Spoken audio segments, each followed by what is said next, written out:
Well, I too would like to pay my respects to the Wiradjuri people, and I'm very well aware where I stand on this continent. And some of you may know that I don't call Australia home, despite Qantas's best efforts. Maybe one day I'll be able to do that.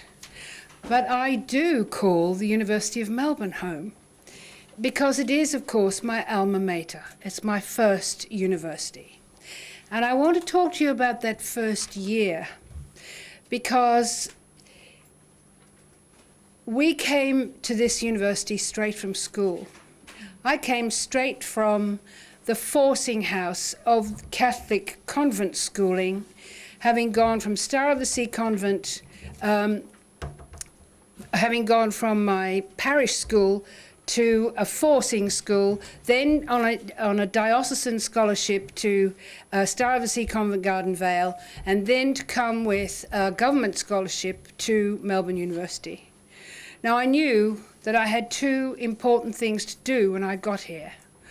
One was to decide whether God existed or not. That didn't take very long. And the other was to lose my virginity.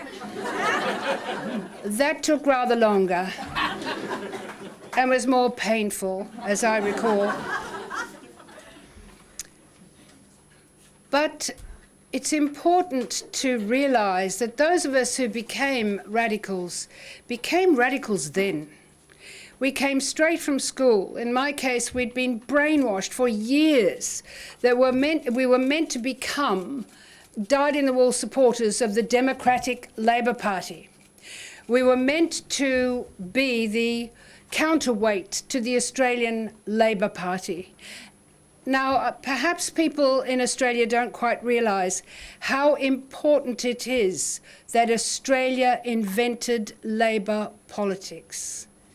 In global history, this will turn out to be probably our most significant contribution. Unfortunately, having given birth to Labour politics, we also knew how to kill it. And so Labour politics were destroyed in this country by a very clearly followable sequence of events. Now, I want to take you to 1956.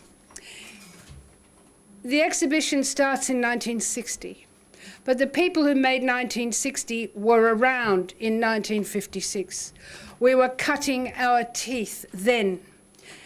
We knew nothing. The schools we went to didn't teach us anything in the way of current affairs, or politics, or economics, or sociology. We had done our traditional subjects, and some of us had done extraordinarily well in those subjects. We were very good at learning what we were taught. But we weren't necessarily very good at working out what we thought. We didn't even know we had a right to think. And our greatest challenge coming to a place like Melbourne University was to suddenly discover that we were meant to think. We were meant to be self-critical. We were meant to be combative. Now, it's sounding as if we've forgotten about that. And speaking as someone who spent her whole life in universities, I want you to register how important your teachers were. Now, who was our teacher? Why am I a sexual liberationist? Why did I come out of my convent school thinking that what I'd been taught about my own sexuality was hypocrisy? I can't explain that to you. But I can tell you that I spent that first year reading D.H. Lawrence and being taught by Gay Tennant, who thought D.H. Lawrence was God. And she would move her matchbox and her cigarette packet around the tabletop, telling us that this is where Ursula was and this is where somebody else was, and then they did this and then they did that, and so on and so forth. So that ethos was coming as much from the academic body as it was coming from whatever else we were hoovering up. I resisted it to some extent. I still think D.H. Lawrence writes about sex like a virgin, but we could have that conversation another time. I want you to, well, there's no reason why you should remember 1956. You're all younger than I am. But 1956 was a tough year. On the 6th of November, 100 students left the university intending to march to the state parliament. They were marching for two reasons. One was the invasion of Hungary by Russian tanks and the brutal suppression of the Hungarian uprising. Nothing to do with us, no conscription, not a question, but somebody had to say that this was not acceptable. The other thing that was not acceptable was the invasion of Egypt during the Suez Crisis by Allied forces, apparently in our name. There were only 100 students, but this is something else you need to remember about student activists. They're always a minority, and they're a very vulnerable minority. The 100 students set off to walk to the steps of the state parliament, and they were met by the police, who turned them back. They then tried another way, met by the police again, had their placards taken, illegal because the placards belonged to the marchers, had their placards taken, and finally arrived in disarray at the steps of state parliament to make their protest against the torpor of our rulers in allowing these two outrages to occur. They were met on the steps by the Honourable Member for Yarra, James Ford Cairns. Now, I don't know about you, but I'm finding it disconcerting that I can't find him here today. He is an alumnus of this university. He did his doctorate in economic history here. He taught economic history here. You cannot afford to forget him. I don't care if you approve of him or disapprove. He was the one person who appeared, because of course he wasn't a member of state parliament, and spoke to the student, or tried, and the police moved them on again. He met them later at the university and said to them that they should organise another demonstration for a week later. I don't know whether that demonstration ever happened. Now, you see, the thing is about archives is that they are the pay dirt of history. Everything else is opinion. At a certain point, you actually need documents. And they don't have to be important. They don't have to come from important people. They can be lecture notes. I want to know what was in Jim Cairns' economic history lectures. I want to know that. I want to know how they changed over the years. I want to know when he stopped giving them. I want to know about him because he's part of that history of old Labour. And he was there, he kept the faith, to use Paul Strangio's phrase. He kept the faith long after it was fashionable. But then the thing that happened to him, where he became a hippie, he discovered pleasure, he realised he hadn't ever been having very much fun. He got seduced in the simplest and most obvious way for a man of advancing years. And we find it impossible to forgive him for that. Now, it's really extraordinary. I've been looking for the archive of Jim Cairns. I've looked all over the place.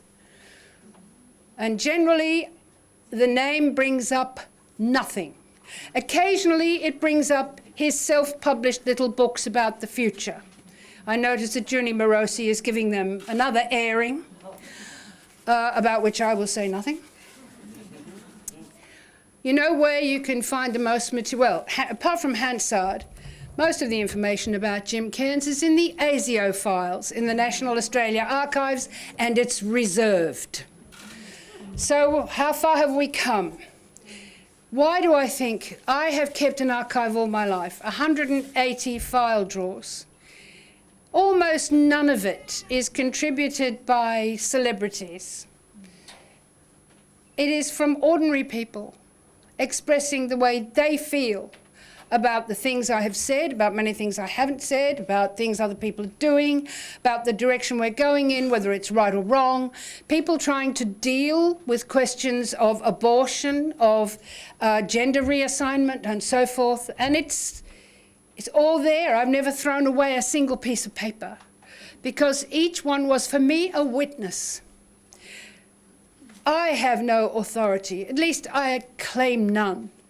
I've spent my life trying to think clearly about things that are not clear. And I've overstated my case, and I've been wrong. I haven't changed my mind, alas. I know that the Australian media believe that I changed my mind radically, and that apparently I do it all the time, every day. I keep changing my mind. In fact, I am drearily consistent, and I'm probably the least interesting part of my archive. But I could never destroy a single piece of paper.